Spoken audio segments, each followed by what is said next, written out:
Hello, my name is Megan May, and I'm a professor of biomedical sciences at the University of New England College of Medicine and a member of the Center of Excellence for Public Health. I'm very interested as an emerging disease scientist in the art of science communication in addition to all manner of other things. To that end, one of the things that we know about science communication, even though as scientists this frustrates us to no end, is that anecdote is so much more powerful than data. Now that flies in the face of everything we've ever been trained to do or taught to do with regard to sharing our science, right? We're supposed to show data, we're supposed to show the analysis, and the result is what it is. But that's very different than actually communicating what happens and what any particular science means to people who haven't had that backdrop and training. And what we know unequivocally is that stories are so much more powerful. So to that end, when we talk about COVID-19, I find it helpful to share stories that are consistent with the data. Because right now, this is recorded November 16th, 2020, and we are on the precipice of a disastrous few weeks here in the United States. And we have to accept that what we've been doing to communicate these stark realities to people is not going super well. So I wanted to take time to make a video where I'm just going to read responses to a Twitter thread. And this thread was started by Dr. John Lowe. His handle is at prof_Lowe. And he picked up on this idea and put out a tweet asking healthcare workers to share their stories of COVID-19. So the original text here is, we keep using data to communicate COVID risk, trends, and to ask people to take precautions. As the US peaks, perhaps it is time to share our personal experiences. So my fellow COVID warriors, what experiences left an imprint on you?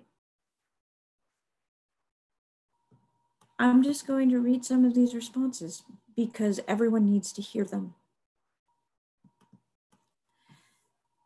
First, telling two teenagers whose father died in our ICU from COVID a few days earlier that their mother had also just died from COVID.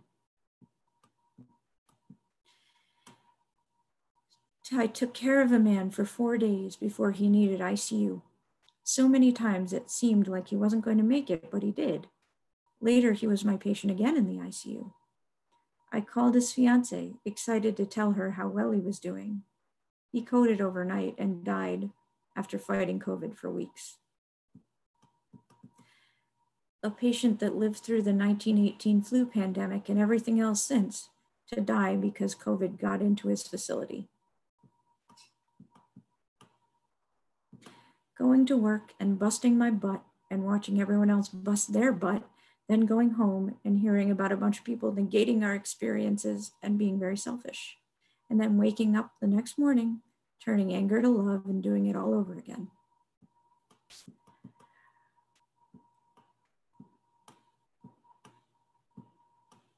Sorry, I'm having to skip through a few of these because there's people very kindly thanking healthcare workers, which is wonderful.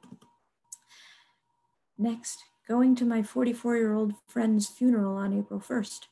Drove with my two best friends, had to stay in the car till it was our turn to go inside. I walked into an empty room with his open casket, his wife that I couldn't hug, and a podium with a guest book and a bottle of hand sanitizer. Got a few minutes with him to tell him how much I loved and appreciated him. Had to then get back to the car, drive home with all of us crying silently, and exit the car without being able to hug my best friends. I sat in my courtyard and cried for hours. When I intubated a 40-year-old man with advanced lung disease from COVID and realized my eyes might be the last thing he ever sees.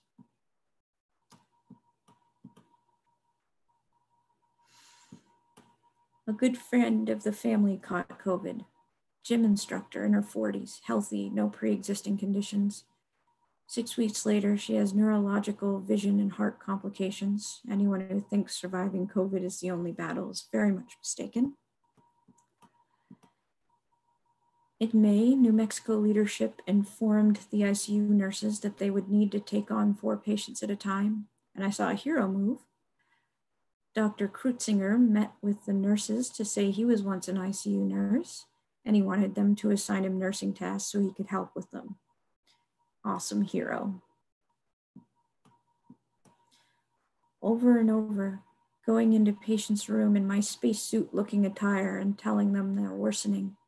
They're not keeping their O2 sats up with maximum support, and that we're probably going to have to intubate, and to call their family and act as if that's the last time they'll ever talk. Because there's a really good chance that it is. Every patient that's happened to with tears streaming down their face as they try to say goodbye while prone and in respiratory distress. I cry every time.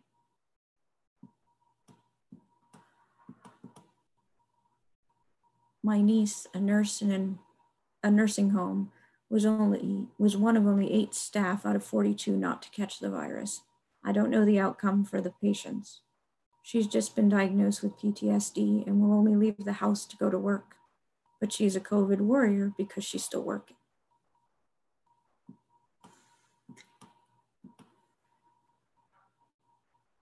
Discharging a patient to a nursing home and telling loved ones that they can't visit, basically saying that they will never get to see this person again.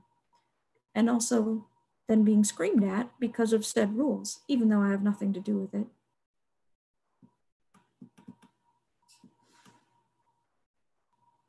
The deep sadness for every worried mother unable to visit their sick or dying child.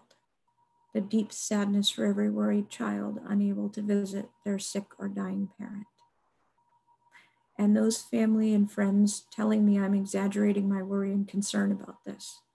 I am, more for my husband's health than theirs.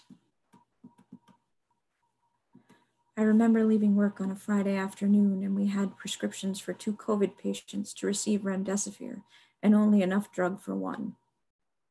It was a mother on a ventilator and her son who had moderate symptoms.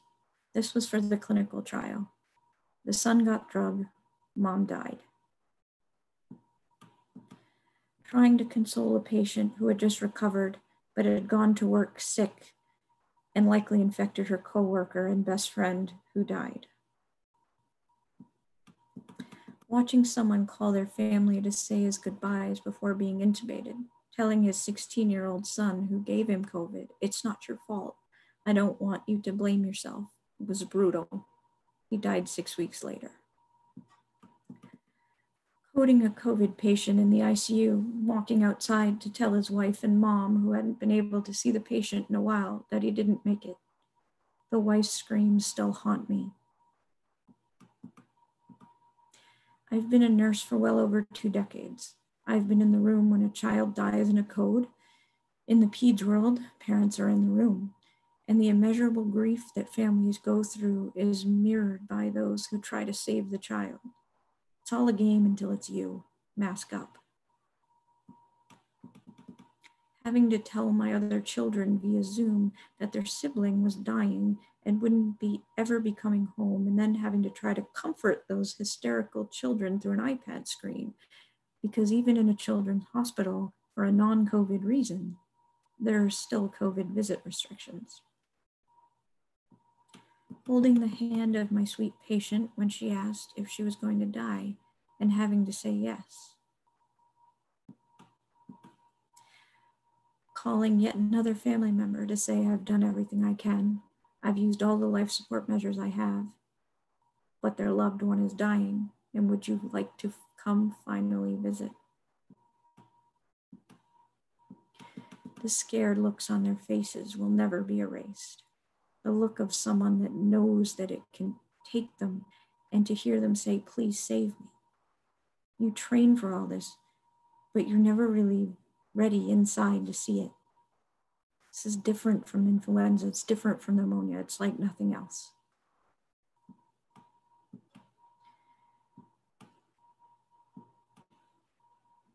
telling a mom who was intubated and sedated for weeks because of COVID that we had to deliver her extremely premature baby and that he didn't make it.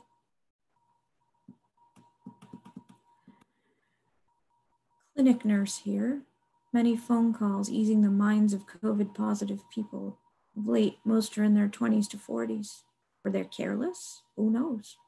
God forbid I ask that question, because that's somehow more offensive than perpetuating the spread so one can go party.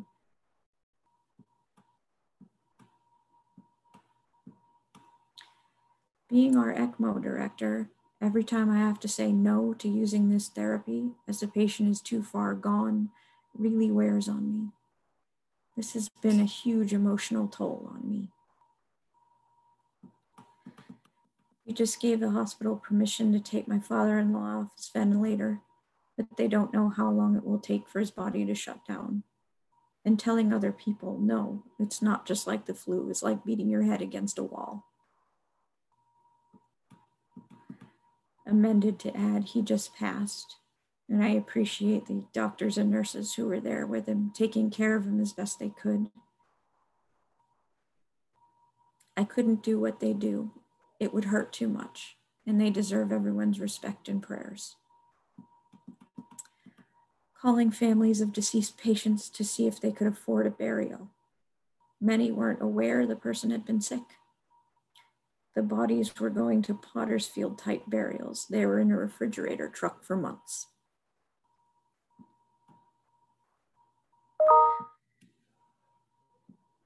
Having a patient's wife tell me she had driven to the hospital and sat in the parking lot just to be closer to her husband of 50 years, knowing there was nothing more we could do for him. As a general surgeon with critical care boards, this is what I do.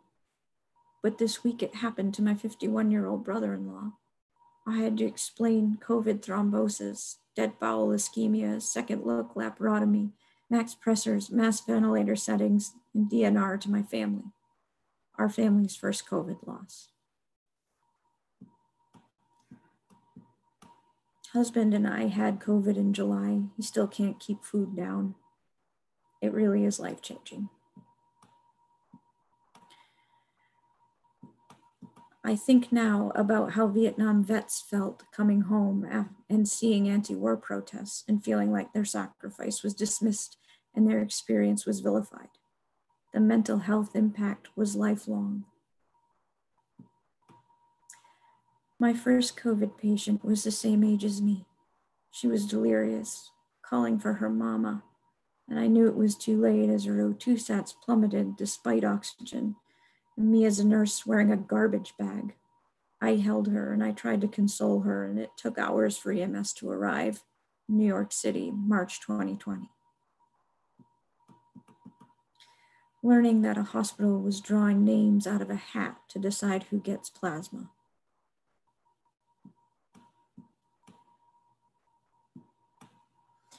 Seeing a patient every morning for lab draws as it gets harder for them to breathe every day. I'm 17 again and watching my mom die of cancer. She breathed the same way at the end. And daily I have that reminder right now before I go home to bed. I'm not a doctor, but I work in a funeral home. I helped plan the funeral for a man's wife via the phone because he also had COVID. When I asked if there was anything else I could do, he responded, "Please bring her back." He passed of COVID and probably a broken heart 5 days later. Working in the ED and being the last face that patient sees before I intubate them and then find out that they died. I now try to make that experience as peaceful and loving as possible, and with touch and encouraging words. I see all those patients in my head before I go to sleep. Telling a kidney transplant patient with COVID that her new kidney had failed, probably from this virus, and she was going back on dialysis again.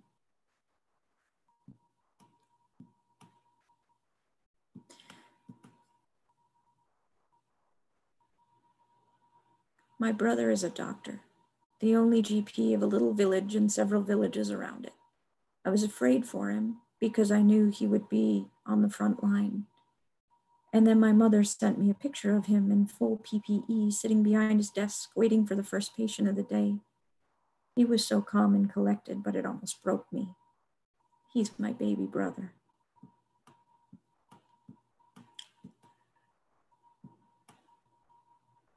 Watching the original videos from China, looking at the dead lined up on the street, a mourning woman all alone on a balcony screaming in grief for her dead husband. Out of Italy, a story of a wife alone for a week with her dead husband in their bed.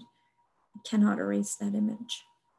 Her neighbors calling for help as they could hear her wails through the wall and they couldn't go to her. I have been nothing but serious since March when it got to our part of the world. Taking an ill newborn from their COVID positive parents to be admitted to the ICU while they were at home alone without their baby. It was heartbreaking.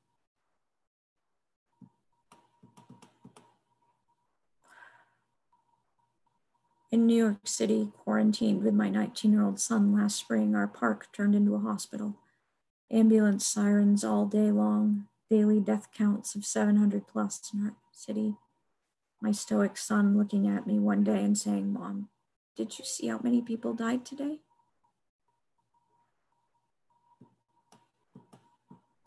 Silent fear in the eyes of the newly admitted, silent patience with which they cling to every oxygenated breath. Silence of the wrapped bodies rolled out of the ICU.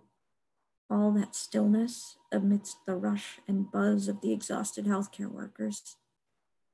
Cheers to every discharge and tears. Telling a family member in the field to say goodbye, knowing they wouldn't see their grandma again.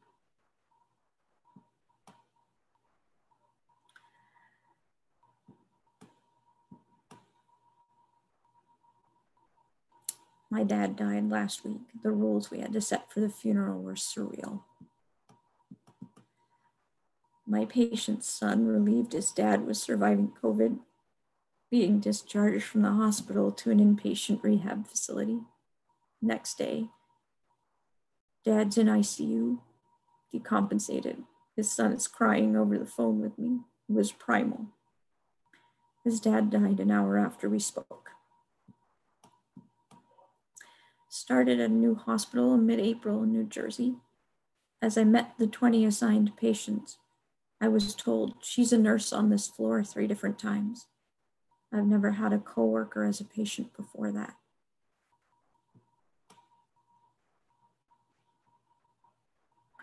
I'm not a medical professional. I'm an aged, blind, disability Medicaid caseworker.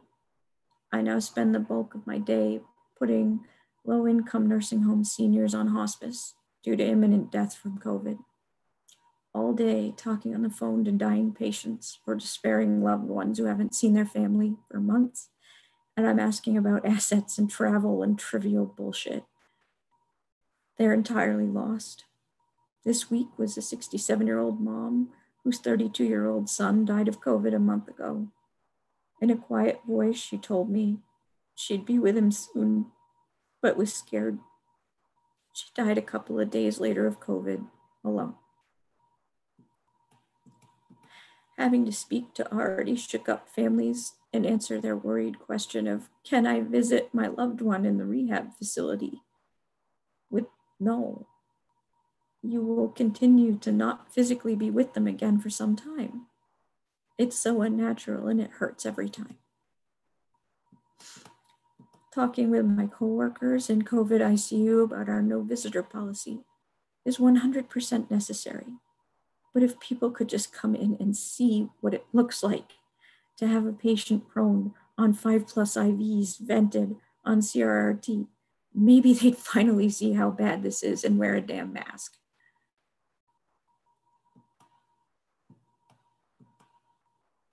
Nurse, visibly tired and teary-eyed, sees me, wipes her tears, and says, "Have you had your dinner yet?"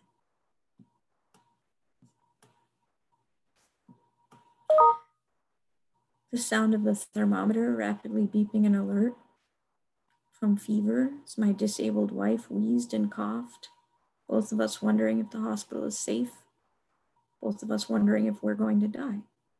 Laying in bed, asking ourselves if insurance debt, or death was better.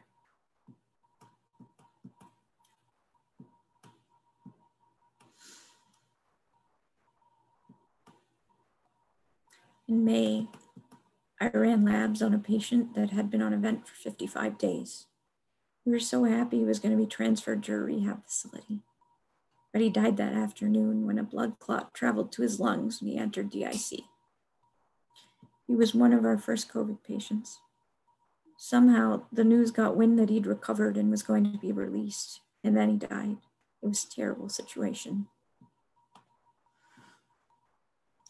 Having to tell a recently extubated gentleman that he couldn't talk to his parents because they'd both died days earlier on the same floor. Overall, just the sheer amount of grief and suffering patients and staff are bearing. A coworker told me a guy from our church got out of the hospital still recovering from COVID. One night he laid awake, no visits from staff. They were in the next room trying unsuccessfully to save someone's life, and he had to listen to it all night. I can't imagine. Having to ration tests because we can't keep up with demand, the frustration and the disappointment of the clinicians and of hospital leaders when we have to tell them, no, we don't have enough to text X group of patients is palpable. We just can't get ahead of this.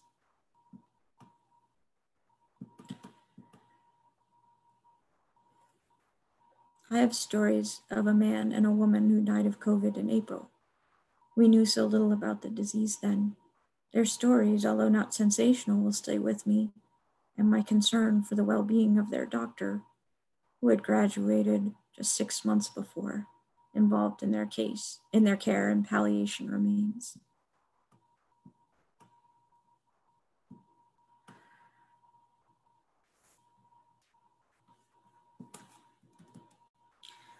From a nurse practitioner, my parents got COVID. Dad came home after 10 days in hospital because he was stable, but he didn't recover. I cared for him at home as he died. Gutted, and my husband is still on the front lines daily. God help us. I work in the lab, so I don't see patients directly, but I do see their numbers. I get to watch in real time how their blood gases decline. I get a front row seat to the kidney destruction show. Watching those liver enzymes climb, sending COVID convalescent plasma to the ICU.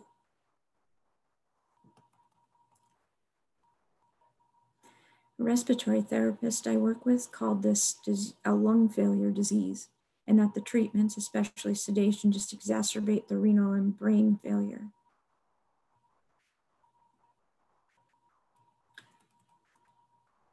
Losing my father in mid-October because he didn't seek treatment for fear of getting COVID for a staph infection that had invaded his heart.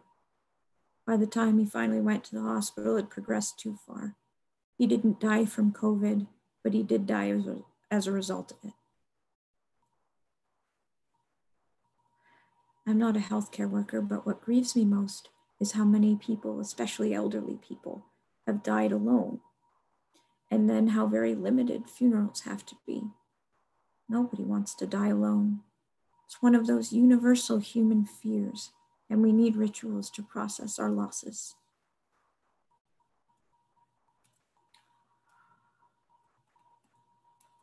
Being a healthcare worker and talking to other healthcare workers about the fear of bringing the virus home to our families, wanting to continue to care for our patients, but not wanting our own family to become the patients.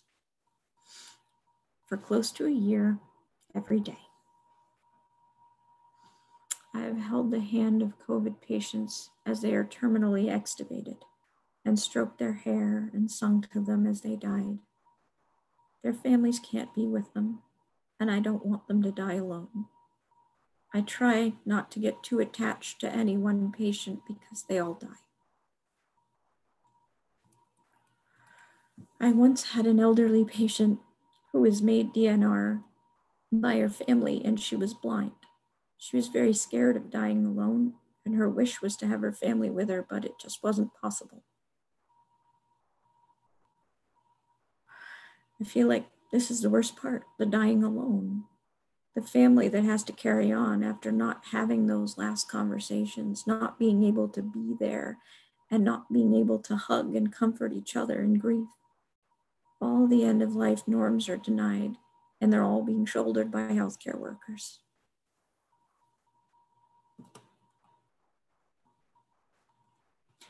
Husbands and wives, mothers and daughters in rooms next to each other dying, while ministering to the families who lose their people. There are no words to describe the grief that we share with those humans every day. I take it that's a hospital chaplain, perhaps. A woman my age losing her father, her mother, and a brother within 9 days. Her whole family of origin just gone. Calling the Spanish-speaking wife of a young, overweight, but otherwise healthy father of 3 to tell her through an interpreter that her husband had died. Listening to her wailing with grief and not having enough Spanish to fully tell her myself. Seeing a 35-year-old man, big strong guy, no past medical history, just literally rotting from his toes up. He'd only gotten married a few months before, and now we were taking him for ECMO. I don't know what happened to him. A patient fighting cancer. He would have lived a couple more years or more. His widow, she loved him so much.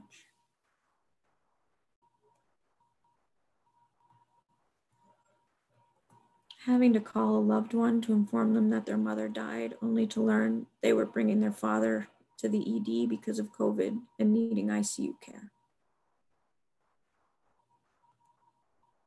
What I am seeing at work is that the wolf is at the door in our community, and knowing we have a season of misery ahead.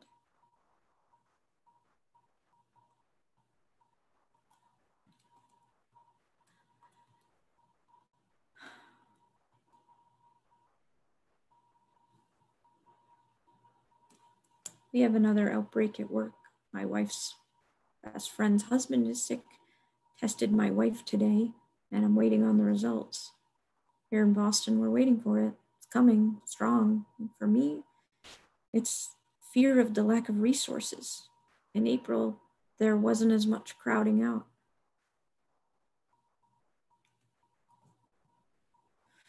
Last night, I heard about a 4-year-old who lost both parents to COVID.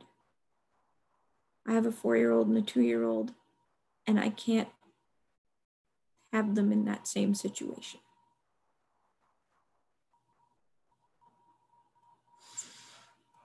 Not being able to breathe in New York at the end of March while being told by my docs, don't go to the hospital, it's too crowded. Your viral load is too great. There's no PPE, you'll die there.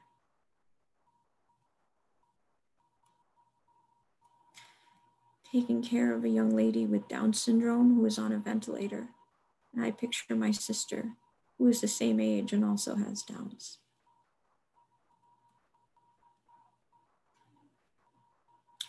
Taking care of my colleagues and friends who have been hospitalized with COVID, and thankfully they recovered. Every time I see them now, I'm overcome with emotion, thankfully that they're still with us. There are more, but you get the idea. Hopefully that serves as storytelling.